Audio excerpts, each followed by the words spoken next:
Alam ko ang kailangan nyo. Kapag nangyari na sa atin ang pagpapala, paglabas natin, kapag nakita natin ang ating kapwa, sana katulad din tayo ni Jesus Nazareno, alam ko ang pangangailangan ninyo.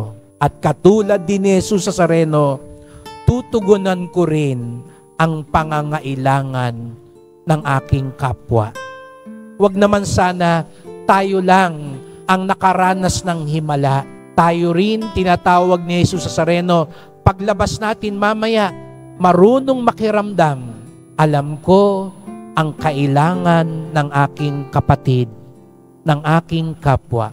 At hindi ako magsasabing, wala, kulang. Anong gagawin natin? Tandaan nyo yung ginawa ni Jesus Nazareno. Nagpasalamat, nagtiwala, at nagbahagi. At dahil doon, buo na ang himala ng Diyos.